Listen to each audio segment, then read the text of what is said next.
Welcome to Season 1 of the Nomadic Freelancer podcast. This is a show for high-performing digital nomads. Together, we can learn how to identify what is essential, get the right things done, and enjoy the process.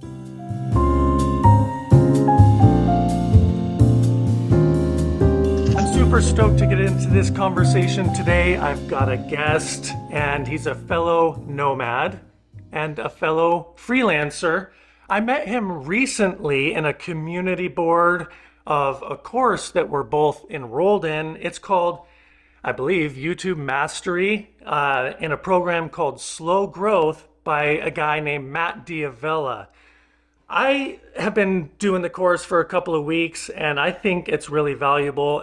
One of the things I find valuable in it is the community of people that we can connect with all around the world.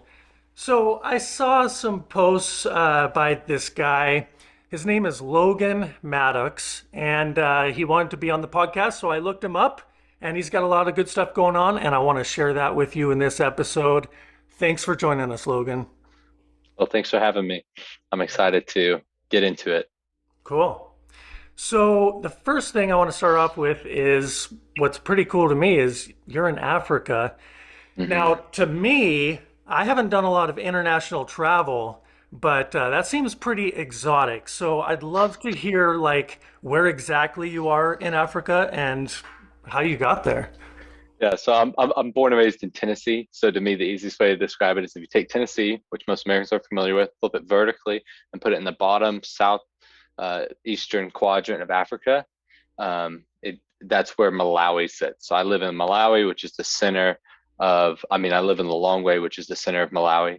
While it's the same size geographically as Tennessee with kind of jagged edges, a third of it is a lake. It's one of the largest freshwater lakes in the world called Lake Malawi.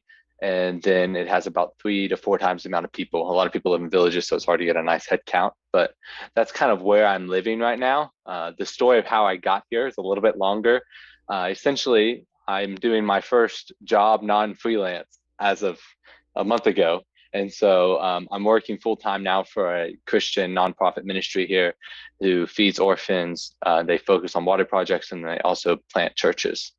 But I'll give you the brief summary of my story of how I got here. My mom essentially drove me on a plane when I was 17.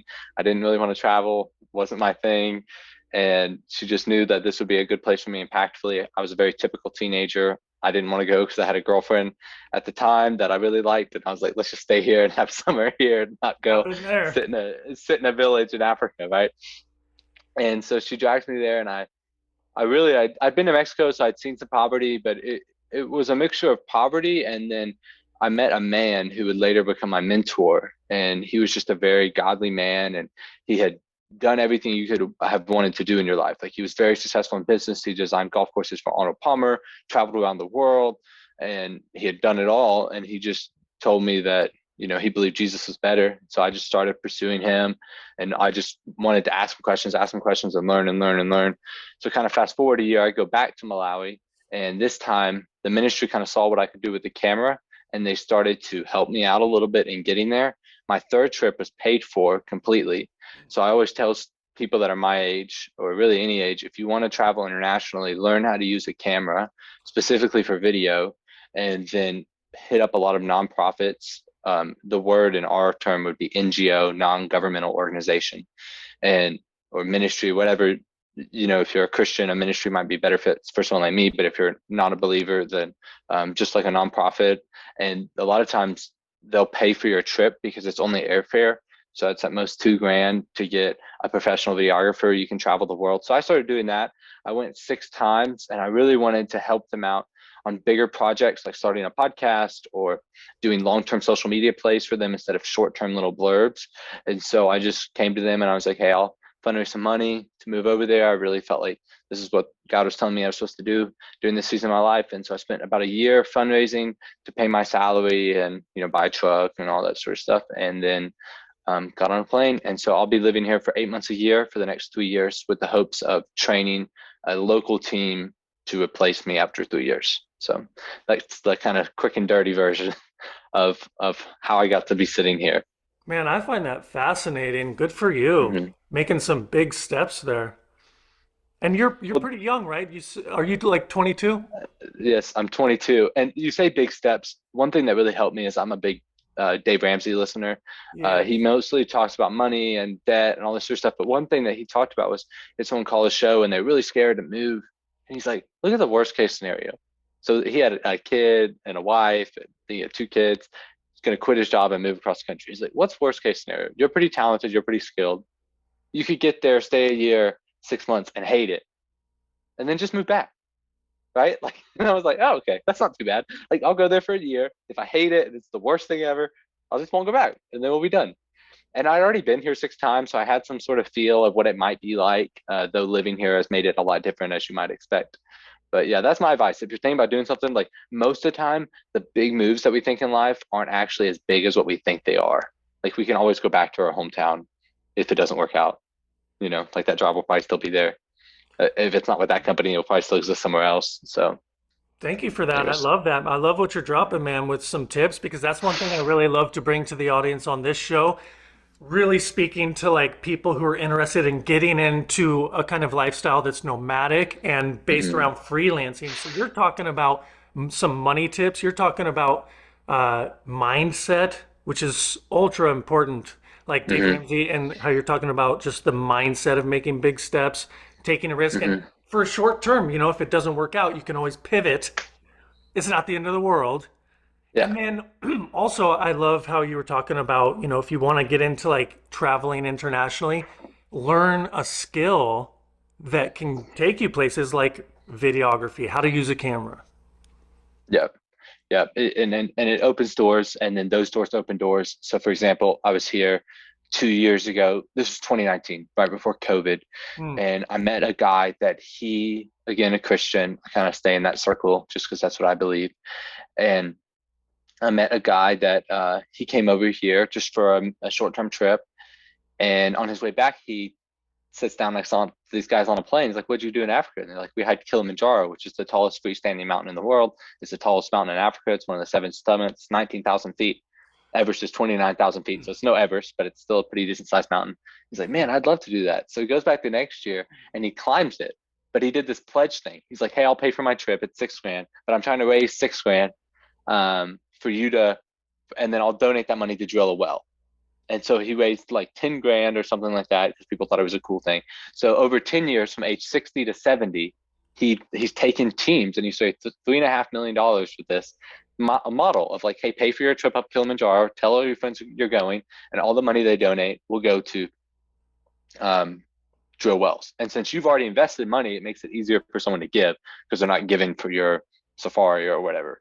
So I started talking to him. He's like, man, I love a videographer, and I'd love to hike Kilimanjaro. And so, because of COVID, I'm going this July.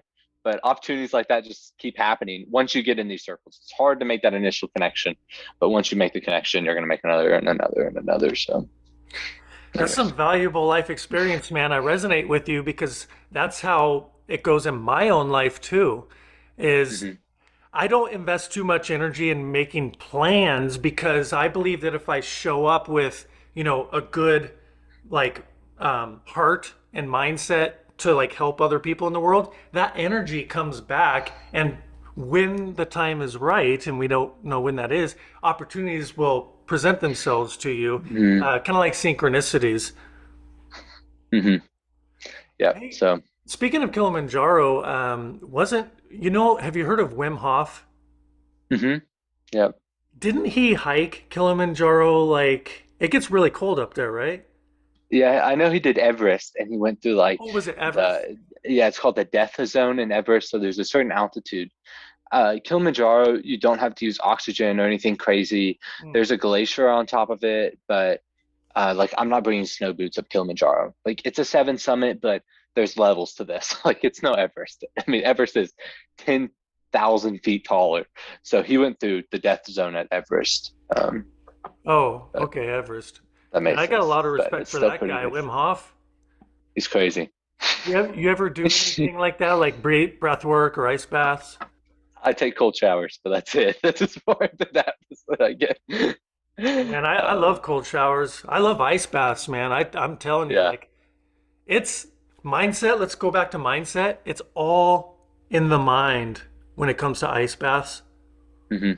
Man, you just got to get in there. Like my wife, Tracy, Hmm.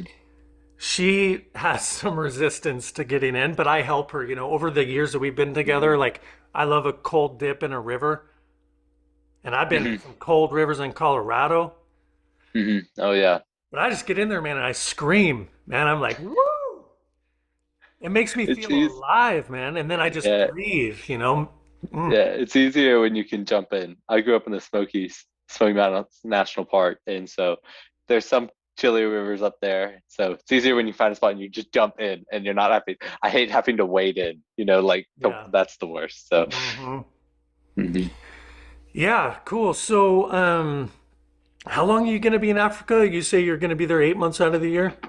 8 months for 3 years. When I was really thinking and praying through it, I decided that's what I'd be willing to give. And so I'll come back home and I'll edit and I'll meet with donors and stuff like that. And so I'll work for the ministry full time for 3 years. But I do have a business in the States. And so I was a freelancer. I shot a lot of weddings, then COVID happened. So I pivoted and I started in real estate photography, video, stuff like that. In December, I left in the beginning of March. I left April 1st, sorry. And so in December, my buddy came to me and he was like, "Hey, I'm interested in learning about your real estate stuff you're doing." Because, every realtor, every time they sell a house, they got to hire someone. And it was really consistent and that sort of stuff. And I was planning on just like, we're going to be done with this whole adventure. And so he had never picked up a camera before, but I really just think it was something that the Lord just blessed. And so now he's running my business back in the States for me. He's a really honest guy. And so I kind of have that little bit of money coming in. And when you go and you live in somewhere like a third world country, man, like $1,000 a month goes a long ways. Like you live nice here on that sort of income. So you don't need a Wow. ton. Yeah, that's impressive. Good for you, man. Getting Hmm. real estate at your age. I was into very different things. Well, I just do the photos and videos. I don't actually invest in the Okay. properties. It's just like photo, video, so staying in my lane. My mom's a contractor. I kind of have, I mentioned Dave Ramsey earlier. I kind of have subscribed heavily to his model of finances. And so, like, I'm debt free, and that's helped me live like this. And so, just simple, debt free investing is what I'm focused on. So, I'm not quite at 22. I don't have the finances to go and start doing real estate investing. If you wanted to do it debt free. So. Wow. Man, I'm fascinated by that. I want to talk a bit more about Africa, but Hmm. there was something you just said that, gosh, I wanted to ask you about. Oh, yeah. Or just really make a comment on the current times, man. Inflation in the United States is insane. Gas prices are insane. Now, I'm making more money than I ever had in my life as a freelancer, That's thank God. awesome. Yeah, Um, praise the Lord. yeah, I put in a lot of work. It takes a lot of work. Yeah. But to match my income to expenses right now is very difficult. And I know a lot of people are feeling that, especially people who are like nomadic, like me and my wife. We live in a tiny trailer and we travel around the United States. That's our home, that's everything we have, very minimal. But gas prices are insane. And to your point about living in a third world country, your income going a long way. I've been thinking about it recently, man. Like, what if we just like went down south of the border to Mexico for a while? Man, I work online, man. I could just work down there and like not spend so much. Yeah. Do it. Yeah. I mean, So is it pretty much the same over there in Africa by and uh, large? I mean, I mean, inflation's gone up globally. Is Like this it? is not a U.S. issue. It's gone up globally. Gas prices over here are higher than they've ever been. Basic things are higher than they've ever been. But there's two types of people that are sitting here. There's people that can go to the gas pump and be annoyed, and there's people that go to the gas pump and are stressed. My mom in 2008 was a realtor and she was building 4 houses. She was building a house a month and selling it. She was a general contractor and a realtor. When '08 happened, she owned 4 houses and she was the only female contractor in the state of Tennessee to not go bankrupt. So when she went to the gas pump in 2008, and the only reason I know this is because she told me when I was 17. She didn't stress us out when we were little, but she was newly divorced and she went to the gas pump and put her last $50 in gas and groceries. And so I would implore you, if you're in a position right now, to not be emptying your bank account to fill up your gas and feed your kids.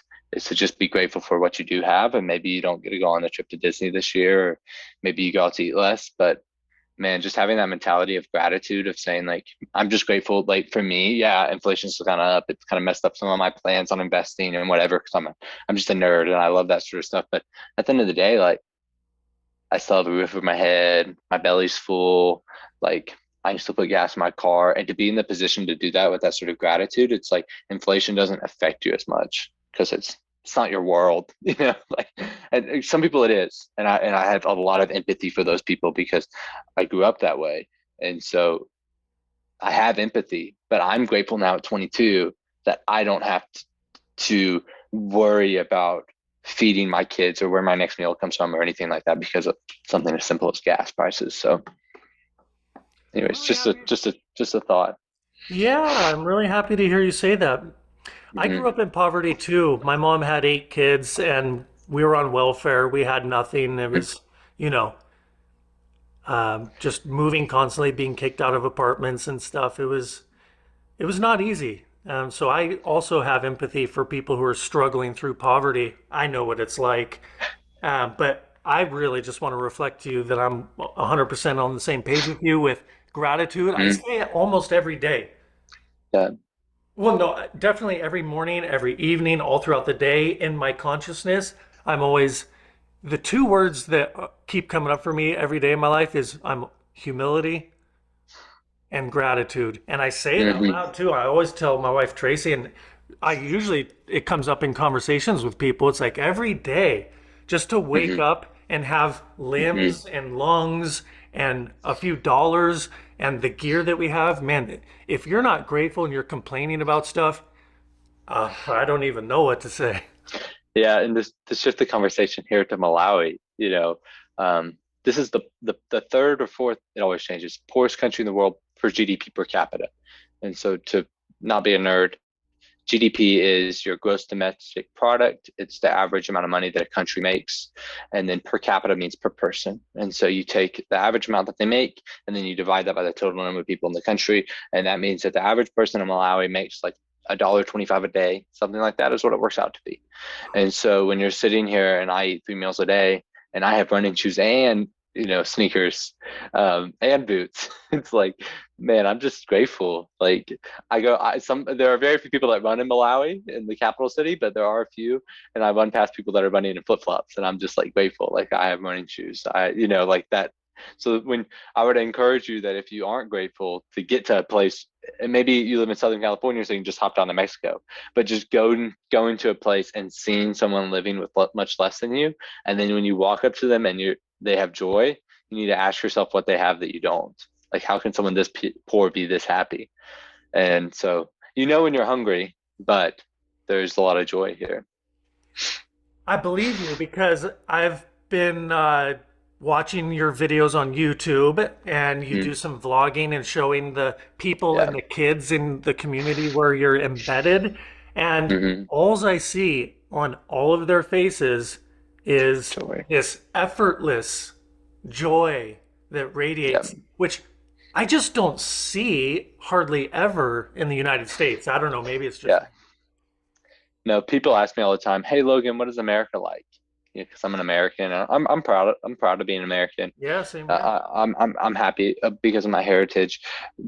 However, I just tell them the parable that Jesus says, "What does it profit a man to gain the world but lose his soul?" And so I think that's the summary of America right now. We have the world, we have Mm. anything that we could ever want and dream of, but we've really lost our soul. We've lost just sitting on a porch and smiling because the sun rose. We've lost the joy of listening to the birds sing. And here, what's so funny is like if we're working towards a project and our relationship is good, everything's good. In the States, if we're working towards a project and the project isn't succeeding, horrible. And so here, where they might fail in productivity, they are extremely high performers in relational IQ, having strong relationships with each other. And I think, not to harp on Christianity, but I really see the most amount of joy in the churches here when people have have Jesus and have accepted him as their personal savior, you walk past these other people that are just drinking all the time in the villages because they're drinking their sorrows away that are very real. And it's a very stark contrast of joy. If you look at my blogs, most of the people I'm around are Christians. I go to churches and they all have joy. And I don't think that's a coincidence when watching people walk past that are not happy. So anyways, just Yeah. some thoughts there. Yeah. Um, what's the craziest thing that's happened to you recently? Recently. Um, I mean, there's got to be some crazy things that happen over there. it's so funny. I think since I've been here 6 times, your definition of crazy and my definition of crazy are very different. True. And so it's like, you know, um, to me, like, and to me, the simple things are crazy. Well, maybe not to our Like, audience, because people stop yeah, me on yeah, the road all the time when I go in and I tell them how I live. People are like, "Man, what's the craziest thing that's happened to you, man? What's your favorite place?" All these kinds of questions. So I think yeah. you got some gold. Okay. So one thing that's crazy is last Sunday we saw 300 people get baptized in a village, which is crazy to think about, like that many people saying they want to join a church. Um, Really, man, it's life here is simple. Mm, Like if you go in a village, there's not like crazy things that happen.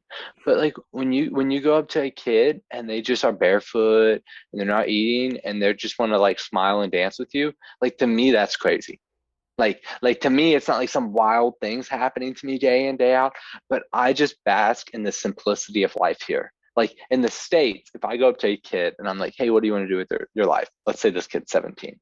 So he might have some dreams and aspiration and goals. If I go up to a 17-year-old kid here, they're just about survival. And so when it's like, okay, I'm surviving, my family's fed, I'm fed, then like I'm happy, like joy, like full belly joy. And so to me, that's what's crazy. Like, isn't some extravagant big story I could sit here and tell you. yeah. It's just like the day in, day out joy of just and it really makes you ask yourself the question, what is necessary for life? What is necessary for joy? Like, do I need to go out and make all this money? Or do I just need to focus on having a really good relationship with my wife? I'm single, or a really good relationship with your parents, or a really good relationship with your friend. You know what I mean? Like that sort of thing. So, Man, you are keeping it real. I like what you're saying. Hey, I often call myself an essentialist, similar mm, to a minimalist like Matt Diavella, yeah, but I call yeah. myself an essentialist. There's a book by Greg McEwen called Essentialism. Hmm. Have you heard of it? I have heard of it. I have not read it. Matt Diavella had him on his podcast, The Ground Up Yeah. Show, and that's how I found about him. But the concept of essentialism is, to your point there, ask yourself in your life in general and maybe every day, like, what is truly essential? I've witnessed that many people get distracted from that concept, but I try and live by it, man. Like, what is essential? And it really touches my heart when you say that people are like just focused on the moment and surviving and the essentials over there. Because, as a freelancer, you're trying to hustle, you're worried about finances, travel, all these, your clients are coming at you with extra deliverables and all this. Life can get just crazy, man. And sometimes I just wish I could make it all go away and just live in a village like that, man. Yeah. And, the grass is always greener on the other side. One of my favorite quotes is by a friend of mine. We were talking about that, and he said, the grass is greener where you water it. Hmm. And so I think that if you think every villager would trade positions with you, every villager in a village would trade positions with you. Because But they're fascinated by the opportunities that we have and the things that we have. They're fascinated by it. I've never starved. That's what they're fascinated by. I've never slept on the ground. Huh. This is the first time in my life I've lived without air conditioning. That's what they're fascinated by. Hmm. So when you say opportunity and I say opportunity and they say opportunity, we're talking about different things. We need to define our terms. Yeah. Right. Wow. So Have you ever fasted though? yes, I fasted. Yeah. When I say I've never starved, I mean I've never wanted food and not been able to get it. I've wanted food and had the opportunity to get it and turned it down because I was on a fast. Um, but I've never been in a position when I've been hungry and not had food to eat for a prolonged period of time. I mean, we've all been a couple hours, whatever, but like 2 days never happened to me, you know? Yeah. Wow. So I want to talk about your YouTube channel a little bit, if that's all Yeah. right. Because I think it's Yeah. really cool what you're doing, man. And you're like really setting your through this course. You know, you're really trying to step up your game. And I like some Hmm. of the videos that you got going, like mini documentary styles. Your editing is really good. You know, I can Thank say you. that as a videographer to you. So just share a little bit about your YouTube channel, like what you're trying to do with it, and maybe what you're struggling with, and Yeah. So, okay. So I picked up a camera when I was 15 because I went into high school and my sister was like, you need to join our yearbook class. And I was like, not gonna happen, Hannah. And then she's like, there's a ton of girls in it. And I'm like, where do I sign up? So it was me and 20 girls. And I was like, this is the greatest day ever. Me, wow. little freshman me, high school. And they take me outside and put a camera in my hands. And I remember distinctly, her name was Sarah. She just showed, she's like, look here, you can control the camera. And she said something like, you can really mess it up or whatever. So she took a picture of us and it was evenly exposed. And then she overexposed it, which means she made it all white. And then she underexposed it, which means she made it all dark. And I was like, whoa, okay. Like, I want to learn to do that. So I just started taking a ton of pictures. And for a year, I just photographed everything. And then I found a guy with 300,000 subscribers who said, I'm starting a vlog. And his name was Casey Neistat. So I watched the progression of Casey Neistat from the beginning of his vlog to Prout. And I assume you know who that is. He's a pretty big blogger. Anyways, Yeah, I found out yeah, about him late in the game, like when he just like yeah, was when he ended his vlog. yeah, And when I found out about him, I just like binged on him. I watched like 100 yeah, videos in like a month. I was like, holy crap, man. yeah. Yeah, so he's the grandfather of vlogging, and I remember saying to myself, I don't want to be a photographer, I want to be a filmmaker. And so it was literally like the reason that I, at this point in my life, with as busy as I am, living in Africa, all this sort of stuff, like for the next year of my life, if you go on my YouTube channel, every single Sunday, there will be a vlog because I have to be true to that little 17-year-old boy that's inside of me that said to myself when I picked up a camera and became a filmmaker. I was 16 years old. My mom was like, I'll take you on a trip anywhere because she had been building her business and all this sort of stuff. And I said, Mom, I want a camera. And it was so I could become a filmmaker. So like at this point in my life, YouTube is not about subscribers. It's not about views. It's not about growth. It's about every Sunday looking at myself when I was 16 and saying, I'm doing this because of you. I'm doing this because of you. And that has changed the game for me. I'm still a nerd at heart. So it's like, how can I do things better? How can I do thumbnails better? How can I do titles better? How can I use other social map platforms to pull in? How can I use courses to pull in? But man, it's been such a healthier position for my heart to just say like, I'm doing this for myself and not for any other reason. And I think that's actually what's going to allow me to win on YouTube, or it may not, but at least when I'm whatever age I decide to quit doing this, I can look myself in the mirror and say, you tried.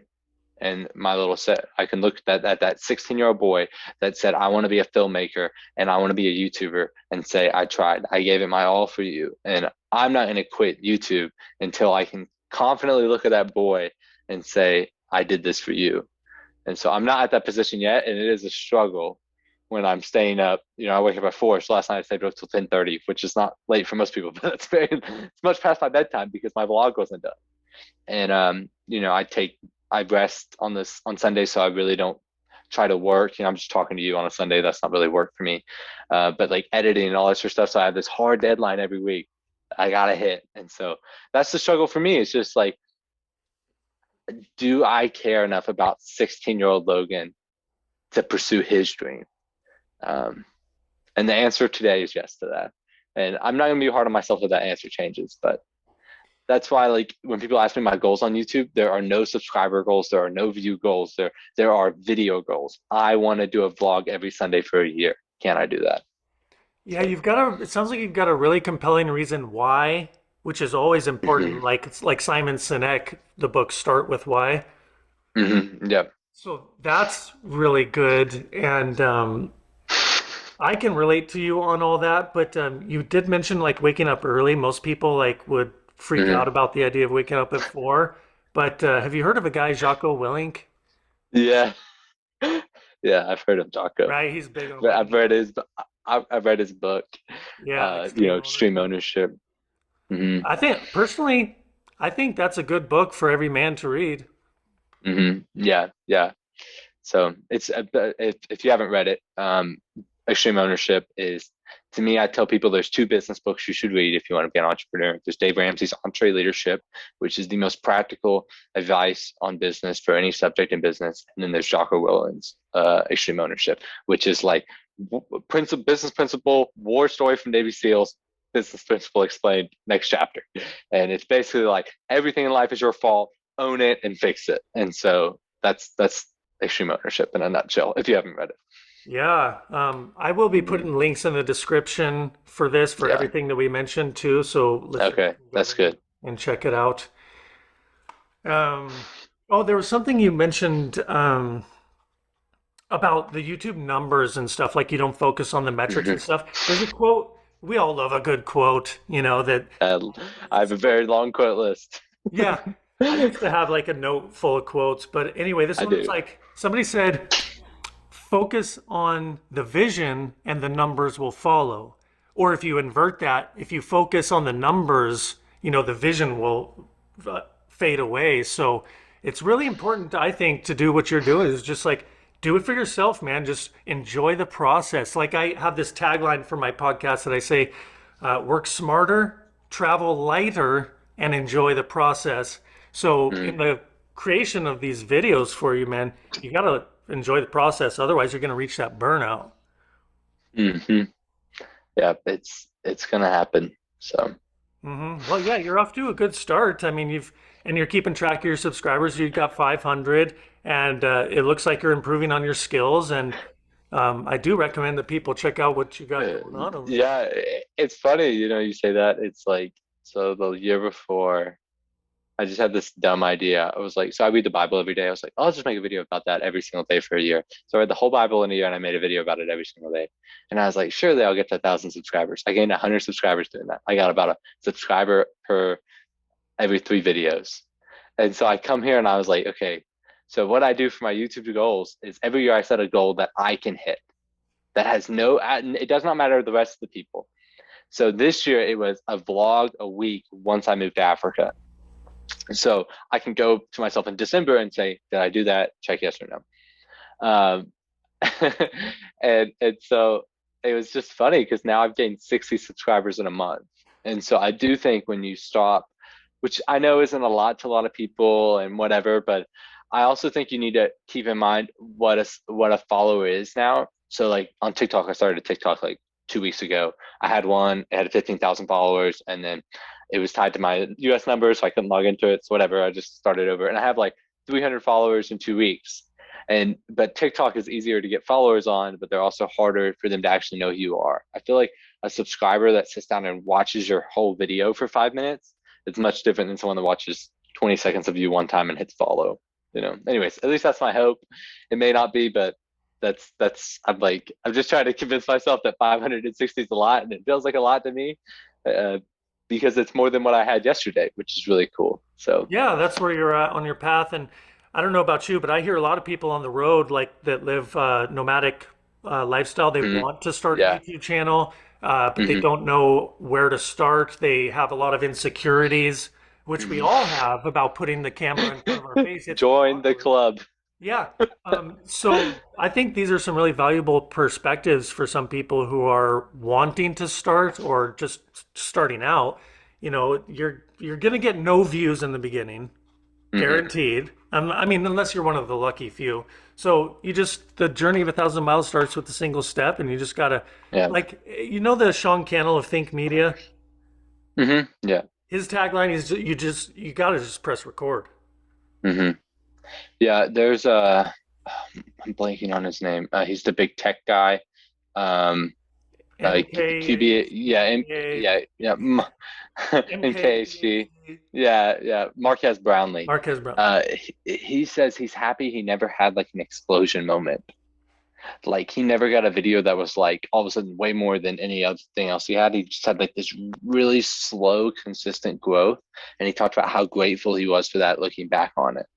And so I think when you can do that, when you can have that slow, consistent growth, you can get to the point where you have 1,000 true fans, which is something they talk about in the course that we went through. It's an article that you can Google. But I mean, if 1,000 people give you $100 a month, that's $100,000 a year. And so you really don't need a massive following to make it online or whatever. But to I me, love like that concept of 1,000 true fans. all of that is secondary, man. All of that is secondary. Money is secondary. Subscribers is secondary. All that is secondary. To me, I want to do what Mr. Beast says. I want to make great videos. And who do I want to make great videos for? I want to make great videos for Logan Maddox at 16. That's it. That is everything for YouTube for me. Close the door, it ends. If I get 1,000 fans and they pay me money, that's awesome. I'm an entrepreneur. I'm a businessman. I'm a nerd. I want to do all that sort of stuff. But at the end of the day, like that's why I make YouTube videos. I want Wow. to make great videos for me. I'm with you on that too. I often think about it's sort of like a documentation of my process that I Yeah. personally want Yeah. to look back on years from now and say, "Hey, man, you little guy, you were doing some good videos." In fact, last night I kind of went back to some of my old vlogs on my YouTube channel and I watched them that I haven't seen in a long time. I was like, you know what? That's not bad. That's kind of fun, So I like what I Hmm. do and I like sharing it, and that's the whole point. But Yeah. I So, am looking to monetize though, just to be frank, like I'm oh, eventually long range because these passion projects of ours, we hustle, man, and we're working long hours and man, eventually you want to start making some money from it. So that's sort of my long range goal for my YouTube channel and this podcast is to monetize on it. so I like to run, which is a weird statement for most people, but I I do don't like like to to run. run.